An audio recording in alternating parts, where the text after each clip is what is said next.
Hello, I'm Kelly Ryan, and I am CEO of Incourage Community Foundation. Very happy to welcome you to this month's edition of Are You In? The theme of this month's show is great things are blossoming in our community, and they truly are. I'm so happy to be able to observe the progress and the process that are taking place around the Tribune building itself. It has far exceeded our expectations as an organization. And as I say when I open every one of those meetings, this is about more than a building. The building will be a wonderful testament to our commitment, our vision, and our passion as a community. And our mission is the long-term growth, development, and livelihood of the people that live in this community and the community itself. It's about the residents. It's about the people that have chosen to participate in this process, now over 500. The fact that they feel, see, and can realize that their voice and their participation matters. What Phase 2 does is has residents begin to discuss interior and uses. If you've not attended a meeting, come and join us. This Phase 2, I think we have 5 additional meetings. It will wrap up in September. You don't need to be a designer, you don't need to be an architect, you don't need to be an engineer. You can, if you would, like to bring your talent and expertise to the table. However, it really is a quite interesting process, and the first meeting helped people see that we all, in fact, have the ability to be creative, to expand our thinking, and oftentimes it's the creative process that helps us motivate new thinking or think differently. I think people that came for the first time actually were so pleasantly surprised, and leaving after the meeting said, "We'll be back." I'd encourage you to just check it out. So, a lot of activity going on. Very happy to have you tuning in today, and I invite you to sit back, relax, and enjoy our show. I'm Kim Gashnang with the Wisconsin Rapids Children's Festival. Are you in?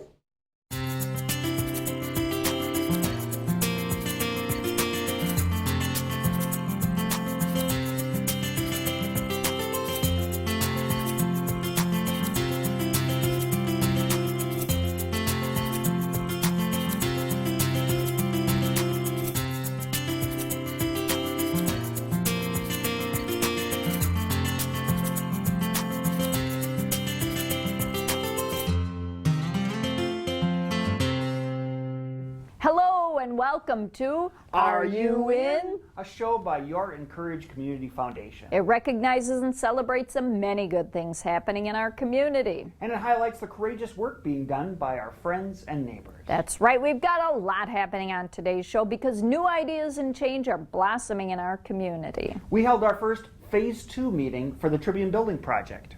We'll see how community members are helping design the building. We'll see how Nakusa High School students got a reality check recently. And we'll see how area teen leaders are helping with a local bike share project. Of course, there's always a lot going on at Incourage. Find out what's happening this month. All right, today we're on location at a new recreational site. It's part of a monthly segment we call Where Are We in Southwood County? We're not giving away where we are. We'll give you a few hints, but you'll have to guess and stay tuned. And this is a tough one. Here's hint number 1. North is the new south. I thought orange is the new black. North is the new south. Okay, well, hint number 2. We're going to get a bang out of this location. Woo, I give you all the puns. Here's your final hint. When complete, it will be a world-class site. We'll reveal where we are later, so stay tuned.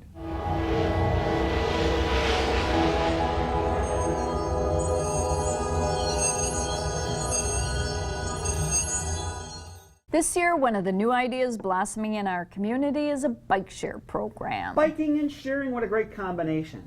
In April, teens from Incourage's Teen Leadership Program completed their community project, painting donated bikes in this project. The teen leaders had 2 reporters on location to report on their efforts. We go live now to Colton and Jack, who are on the scene. Hi, my name is Colton Lambar.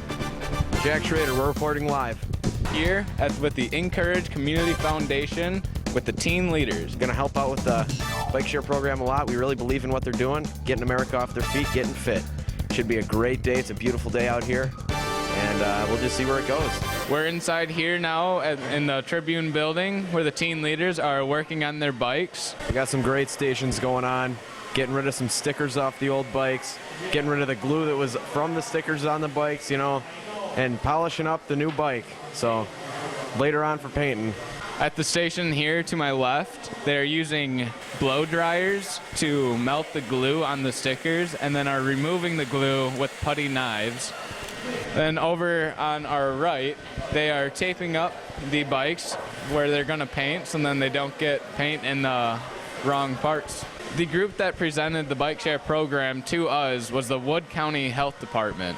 And they are here now, and they've collected many bikes, and now we're trying to help out. My name's Christy Rauter, and I'm the Community Health Planner for the Wood County Health Department. And right now, she is working on scraping the stickers and glue off of the bikes. And next, after that, we'll be using some solvent to take off the remaining parts of the sticker, and then taping the bikes and getting them ready for painting. So I'm here with Dane. He's been working on a bike right now. He's just finished up with one of the stations, and maybe he'll tell you a little bit about it. Well, so far, all we did was scrape the stickers off of the bike. It came a lot. There were a lot of stickers on the bike we were doing, but we got them all off. Here with Jesse and Brittany, and they'll be telling you a little bit of what they did and what they will be doing. Well, first we taped all the parts of our bike so we don't get paint on them.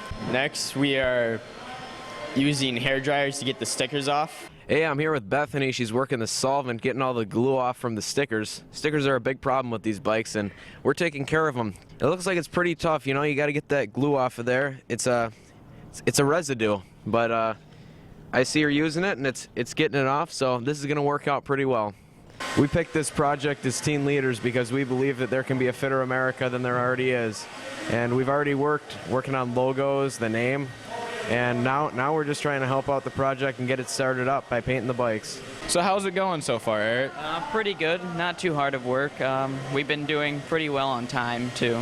So as you can see, it has been a very successful day here at the Tribune building, painting the bikes. We got many painted as they're finishing up behind us here now. I just think a great way to top off excellent teen leadership program. Painting these bikes, it's just been a really rewarding experience, and I hope to recommend it to many people in the future.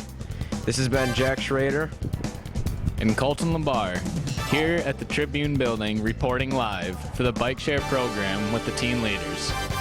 In April, we held our first Tribune Building Phase 2 meeting at Centralia Center. Phase 2 is the building's design phase, thanks to the 150 community members who attended. That's right, we had a great turnout, and Concordia led the session, which generated many creative design ideas for the building. It's so cool, you can check them out on the website. But let's find out more. In the previous Phase 1 meetings, we talked about what the spaces might be.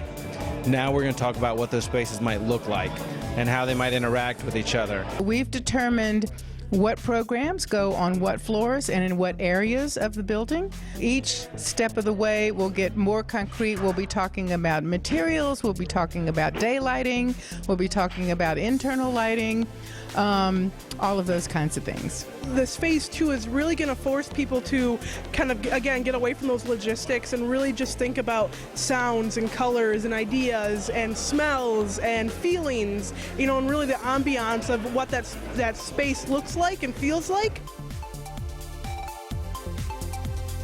It's really about, you know, the ideal pieces. We can really dream up the impossible things. I'm sure there's plenty more creative ideas out there of people, and every little idea is going to help.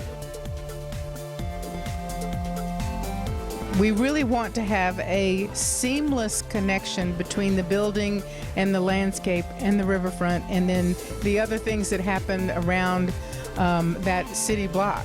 So those design aspects, getting in and out of the building and connecting to what happens on the outside or on the rooftop, will all be considered and talked about in great detail. Basically, at the completion of Phase 2, we will know what the building will look like, what elements will be in there, whether it's carpet or floor, where the walls are, what the spaces are, where the windows are, and after that it's just building it.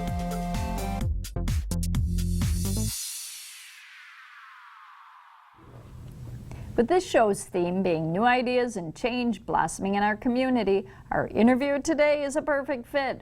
Beautification in our community. And here are Wisconsin Rapids Mayor Zach Ruink and Sue Wesley from the Mayor's Beautification Council to tell us more about their efforts. Well, welcome back to the interview portion of the show today. As you know, it had to come eventually, but spring is almost here. And with spring comes all the beauty of the flowers and the grass and everything what makes our city beautiful. And speaking of beautification, we're here today talking about a new project here in Wisconsin Rapids, the Beautification Council. So we welcome to the studio Zach and Sue to tell us more about this effort. It's an exciting new venture.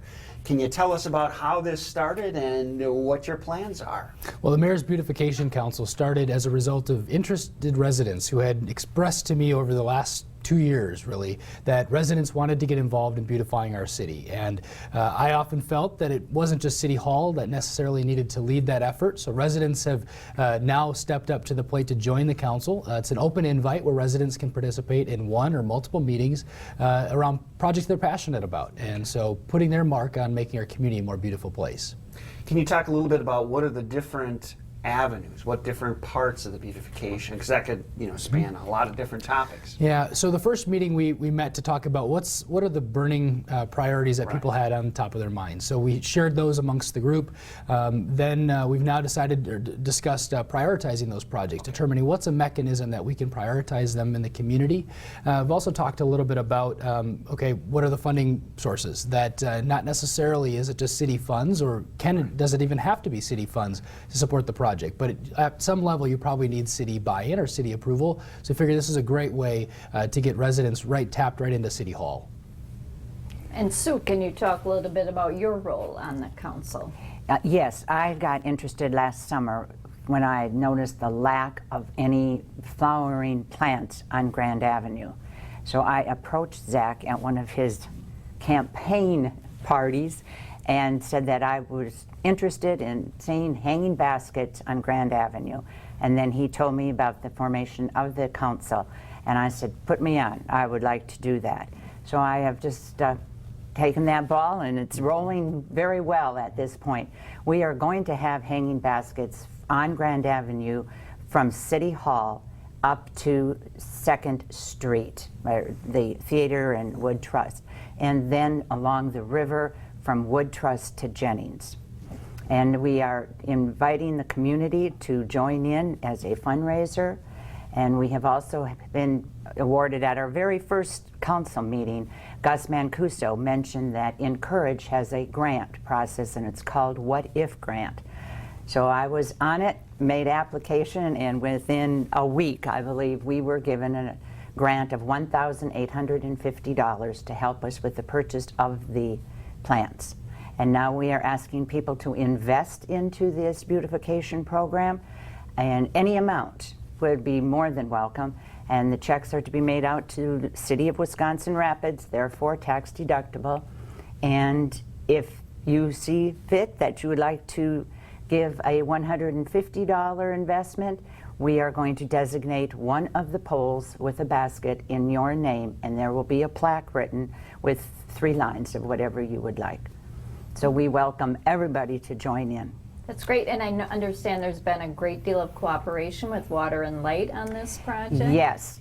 I went and had a meeting. Deborah and myself went and met with the management of Water and Light and explained what we were doing, because they maintain all of the poles, and they just got on board right away. Mr. Brown made connection with all of the commissioners, and they said, yes, go for it. And so, yes, they are going to actually purchase the brackets, hang the brackets, and then also put the plants up. One of the intents of the What If grant process is to really pull neighbors together to work on common issues to accomplish, what if we did this? So I think this is a great example of the city working with residents, working with Water and Light Commission. Are there other groups or other participants in the process? At this point, the garden clubs have really gotten on board, and we still have poles that are available with that investment, so we are going to contact more of the civic organizations, like the Rotary clubs, the Knights of Columbus, the Kiwanis, that type of organization. We're sending letters out to them. And who's going to water the baskets? Good question. At that point, we are also bringing residents in. The city has offered to do all the watering. They must be watered with a fertilizing solution every day, which has always been an issue. And the city has said they will do it Monday through Friday. So we are signing up residents to do it on the weekends. And the equipment will be available. The city equipment will be available to the resident. All the resident needs is a vehicle that will have a trailer hitch. Well, Mayor Vuring, this must make you really happy to see how this council has taken off. Yeah, it's really blossomed, no pun intended, right? Yeah. I really think it's encouraging and inspiring to me and to other residents to see a project that from concept to reality is going to happen yet this year. And it isn't, wouldn't be possible without residents who are really passionate about this, and very excited about this being the first of many projects. So if residents have interest, they can contact my office, either phone or email, or stop in and just be present at a meeting just to see what it's all about as they talk about potential projects and soliciting funding and other sources to get these projects off the ground. Can you talk a little bit about the importance of beautification for a community? Some may wonder what the connection and why is the mayor prioritizing beautification in light of the needs our economy has and the attention that must be given in that area. But we hear oftentimes from businesses that they want to locate, and businesses that are already here really feel strongly about a community that invests in itself and invests in its appearance. And we see that in communities all across our region, in the central part of the state or beyond, that communities that invest in themselves and make themselves present well are communities that typically have stronger economies. So there's definitely a correlation, and studies show that, and we're very pleased that we're now taking another avenue on in regards to building a stronger local economy. Talking about projects and funding, can you talk a little bit about, as a community, we're happy to hear about the Canadian National Grant Award, and what might that be used for? Are there certain specified projects or potentials? So the city was awarded a $25,000 grant from Canadian National earlier this year, and part of that grant process was under the threat of sustainability and beautification, and so that was really kind of the seed effort for this council, really, but the primary purpose is for trees and planting of trees and related shrubbery and that sort of thing. And we were one of the first communities in the U.S. to receive one of their grants in the community stewardship area. That most of the grants have gone to Canada, but we're very pleased that we were one of the first U.S. cities to receive the grant just a couple of months ago. So at this point now, we're prioritizing the areas of the city that need reforestation or urban trees planted in them, and then we're going to proceed yet this year with the planting of those trees. But we are looking for residents who want to get involved in the planting of the trees. So the grant only applies for the acquisition of the tree and not for labor. So we do need to find volunteers and residents and interested parties to come and assist us to plant them. And shrubbery. And shrubbery. We love our shrubbery. Yes, exactly. So what other priorities did the Beautification Council come up with?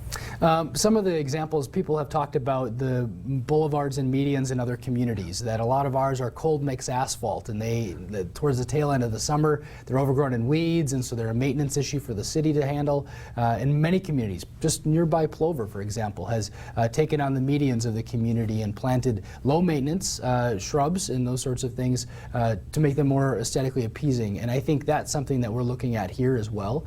Other projects, the Hopa trees, or some sort of similar variety, was discussed, that bringing back those along the riverfront would be a very beautiful thing, and so that was also discussed. Good. And in fact, talking about the Hopa trees, Mary Brazo Brown started a fund at Incourage, the Southwood County Community Beautification Fund, that is looking to, plant more flowering trees and shrubs around the river area. So, and people can donate to that, if they're interested. So, if people are interested in pursuing something like that, this is one way that they can support it. And I think it's just another great way of residents being engaged in supporting beautification in our community. And really leading an effort. It wasn't the city leading this effort. It was more or less my office saying, you know what, it's a mayor's a priority, but it doesn't have to be the mayor leading the initiative. And that's what's really encouraging, is to see so many residents stepping up to the plate, taking the community's future in a project in their own hands and taking it on. And I think that all fosters pride in our community. If somebody would want to get involved in the Beautification Council or specifically with the hanging baskets, how should they proceed? The mayor's office is taking. Okay. And any particular contact for donation, it can come right to the city directly, and so we can get that to the fund if it's a hanging basket program. The Beautification Council meets about every 4 to 6 weeks, so there's plenty of opportunities for residents to join into those meetings if they have kind of an idea that they want to share or a project that they just want to get involved in. Great. Well, thank you so much for joining us. Thank you for the opportunity. And we'd like to encourage you to keep your beautification work going. All right. Thank you. Thank you. Many teenagers think they know what's waiting for them in the real world after high school and college. But when that time comes, perception doesn't always match reality. In March, local businesses, organizations, and community members came together at Nakusa High School to support the Transitions Expo, geared towards providing real-life experiences. During this experience, Nakusa sophomores, juniors, and seniors transformed into 27-year-olds with children, pets, and other real-life scenarios. Whoa, well, let's find out what they're saying about the real world now. I am a married woman with 3 kids, and my husband doesn't make a ton of money. I never thought I'd be driving a minivan, but I guess I am. Well, what we're doing today is we're doing what we call the Transitions Expo. It's into 3 different parts. The first part that the kids are doing right now is our reality check, where they're going around learning what it costs to live for a month when you become an adult post-high school. The second part is called College Knowledge, and we're having reps from UW Stevens Point, UW Marshfield, and Mid-State Technical College come in, talk to the kids about application process, what it takes to get in, costs of attending college. And then the third part is we're having representatives from the Job Center of Wisconsin come in and help the kids learn resume, interview, what it takes to actually get the job once you get the training. A lot of kids are learning that it's very expensive to become an adult. It's very interesting because you gotta kind of figure out what's going on in life and how to do it and how to live. Oh, well, I'm learning that I don't have a lot of money and that I'm going to be spending a lot of money and there's not going to be a lot of money left. I'm going to have to plan for my life and what I'm going to do, and I'm going to have to think about it a lot more. It's kind of opening my eyes to everything. Well, I'm learning definitely that it's a lot harder than I thought. You gotta calculate for a lot of different things, such as childcare. I didn't think it would be so expensive. And then there's all of your insurances, there's tons and tons that I didn't even consider actually. This is what life is going to be like. You will be spending money on things that you don't anticipate. Life happens and you have to pay for it.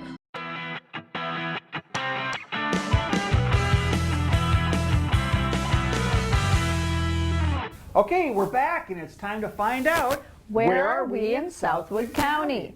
In 2013, the Wisconsin Trap Shooting Association opened their new state facility, Home Grounds, an RV park in northern Adams County in the town of Rome. I get it. The north is a new south. This state-of-the-art shooting range features 30 trap fields, an Olympic-level skeet and trap field, and a training center. Wow, and it's open to both members and the public for shooting instruction and gun safety. Gun safety is very important. It's a great example of a new idea blossoming in our community. Here's Dennis Taylor to tell us more.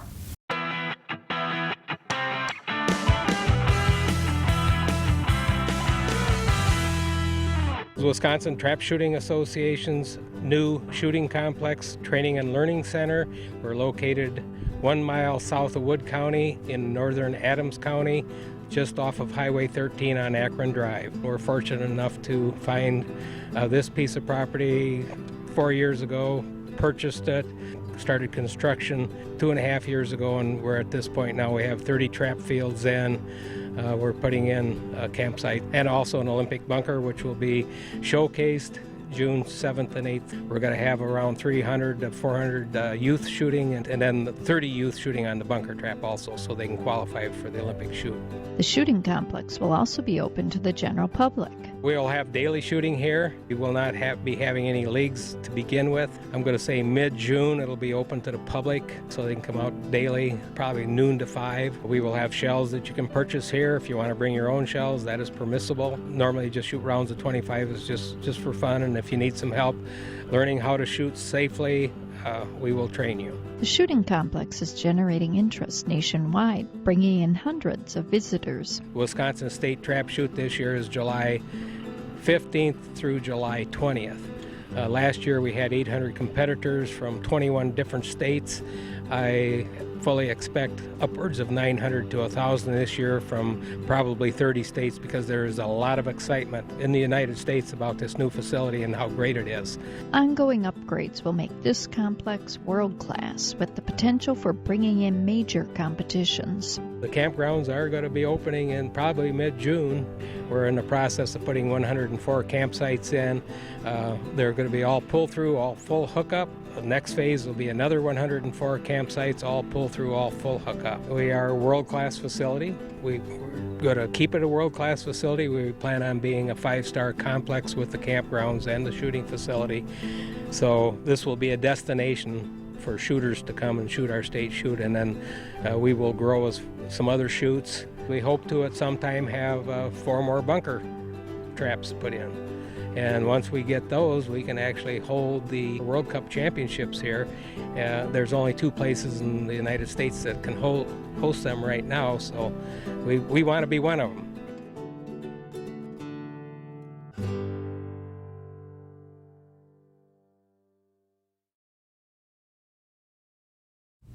As we wrap up today's show, we've got great news! Are You In earned a gold medal as a significant community program by the Wisconsin Community Media Association. And I had the great honor of accepting the honor in Madison at the association's award ceremony in April. He was honored. So it is with great hesitation that I asked Rick to reenact his award speech from the ceremony. And I had a great introduction from Tom Laux, our great producer here. So yes, thank you, Tom, for that wonderful introduction. I'm very humbled, of course, by all your accolades there. But I wanted to share with the group the top 5 thank yous for this award.